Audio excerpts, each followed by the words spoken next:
Bonjour Maréchal, nous nous retrouvons sur une nouvelle vidéo, donc la partie numéro 3 de cet épisode avec l'Espagne justement, en map sans joueurs.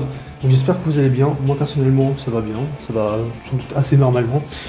Donc sans plus tarder, commençons directement. J'ai une grosse problématique actuelle, et c'est quoi? Et c'est vraiment l'économie. Comme vous le voyez, vraiment j'ai des gros déficits, notamment aussi en termes de nourriture. Matériaux, on est extrêmement limite, enfin en matériaux en fait on gagne strictement rien, simplement, et en énergie on est un peu bien, mais en tout cas pour un jour 8 c'est ridicule. Pourquoi? Parce qu'en fait j'ai strictement aucune voie ferrée, et je vais vous expliquer étape par étape comment je vais réussir à me relever de cette situation, et aussi les causes du pourquoi je suis arrivé là. Comme vous le voyez, vraiment j'ai un moral extrêmement bas, etc. Donc voilà, là j'ai un moral à 56%. C'est ridicule, j'ai que 38 régions, c'est ridicule. Ok, donc ma première stratégie, ça va être d'équilibrer mes ressources, d'équilibrer suffisamment mes ressources pour éviter les pénuries, comme on va voir tout à l'heure. Ok, équilibrer ses ressources. Justement, en fait, en évitant les pénuries, je vais justement pouvoir ne pas avoir de malus de morale. Donc après, ça va être le fait d'attendre le changement de jour, puisque le changement de jour, mine de rien, va me permettre d'augmenter graduellement mon moral, et c'est vraiment ce que je recherche. Le deuxième, en fait, enfin le troisième, ça va être le fait de prendre des capitales. Donc les capitales, vraiment, ça va me donner 10% de morale supplémentaire.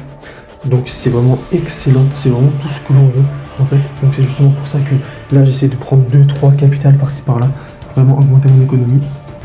Et le quatrième, ça va être de construire des voies ferrées. En fait, pourquoi? Parce que je sais que je dois construire des voies ferrées encore et encore et encore. La problématique, c'est qu'à chaque fois, je me concentrais trop sur les troupes. Et en fait, là, du coup, j'ai vraiment full économie, puisqu'en plus, il n'y a même pas d'adversaire à côté. Mes erreurs, en fait, c'était quoi? Ça a été vraiment que j'ai construit trop de voitures blindées, et j'ai pas assez blindé sur l'économie. Et du coup, voilà, j'ai fait trop de voitures blindées. Ça m'a coûté vraiment ultra cher. Donc voilà. Et mine de rien aussi, c'est le deuxième truc qui m'a vraiment défoncé mon économie, c'est vraiment la guerre de tranchées. Parce que la guerre de tranchées, mine de rien, ça m'a permis de pas me développer, et comme je ne me suis pas développé en termes économiques, ça a vraiment nuit à mon économie globale. Donc là, je vais vous montrer un petit peu rapidement le front, parce que là j'ai pas les full économie, mais là on va montrer un peu le front. Donc lui, il va bientôt se transformer en IA, donc ça c'est assez intéressant. Et puis voilà, sinon tout se passe bien, il n'y a pas d'adversaire majeur à côté de nous, donc bien. Bonjour Maréchal, nous nous retrouvons au jour 10. Petit topo très rapidement sur l'économie. Pourquoi?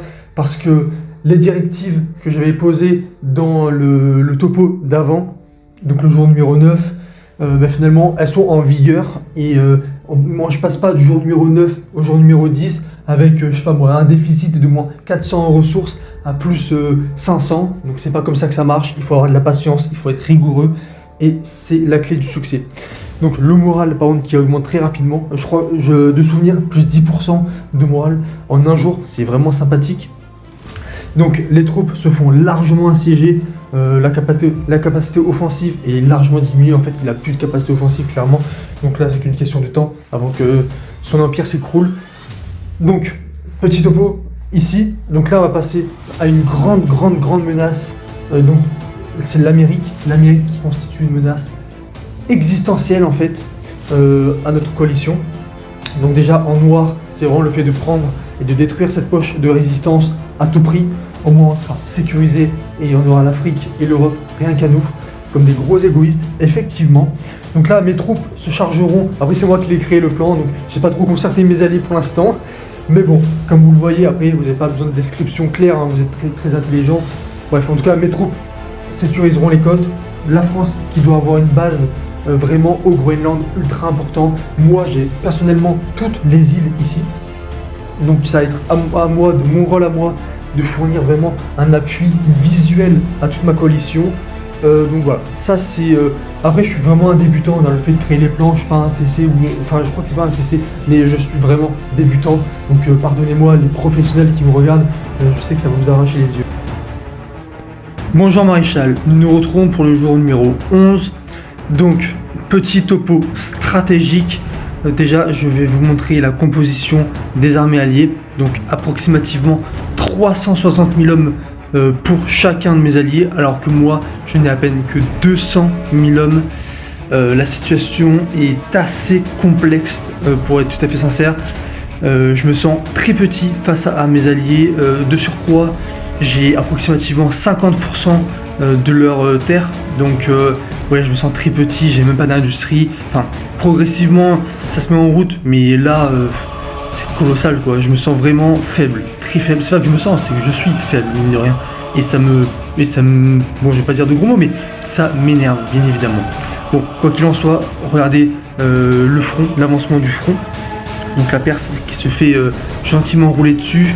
L'Asie, ce personnage-là prend énormément de place. Donc ça va être un adversaire intéressant à combattre. Nous sommes bien évidemment encerclés, que ça soit sur le côté Asie et le côté aussi Amérique. Donc ça c'est un peu le problème de quand on commence en Afrique et en Europe, c'est qu'on est sûr à tous les coups d'être entre l'enclume et le marteau et l'enclume plutôt dans l'ordre. Donc voilà, c'était le topo stratégique et on se retrouve pour le jour numéro 12. Bonjour Maréchal, j'ai pris une décision majeure pour cette partie.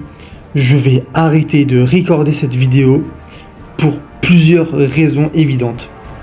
Déjà, raison numéro 1, je pense avoir fait à peu près tout le tour de la stratégie économique, puisque là, mine de rien, économiquement, je vais pas pouvoir me développer plus. À l'ouest, il y a l'Amérique, donc j'ai pas de navire, c'est des joueurs très actifs, donc c'est mort. À l'est, pareil, il n'y a que mes alliés, au sud pareil, au nord pareil. Donc au final, je vais pas pouvoir vous proposer un contenu avec pas mal d'actions, et donc moi ça ne m'intéresse pas, tout simplement. Donc je vais continuer la partie de mon côté et je vais relancer une nouvelle partie afin de vous montrer des parties avec beaucoup plus d'actions et beaucoup plus de nouveaux contenus qu'un front statique, tout simplement. Donc là on va passer à l'excellente nouvelle qui est les ressources. Donc les ressources, vous voyez à quel point on a réussi à step up et à glow up à un point magistral. Donc vous voyez quand même que ma stratégie en à peine 3 jours et demi a extrêmement bien marché. On est à 82% de morale alors qu'avant on était à 56%. C'est juste colossal. Donc là c'est tout ce que je voulais vous dire pour cette vidéo. Je vous remercie infiniment pour avoir suivi la vidéo. Je vous retrouve sur d'autres parties. N'hésitez pas à vous abonner, à liker, à suivre mon TikTok et aussi à regarder des YouTube Shorts. Je vous en suis très reconnaissant. Vous êtes littéralement mon essence. Donc merci.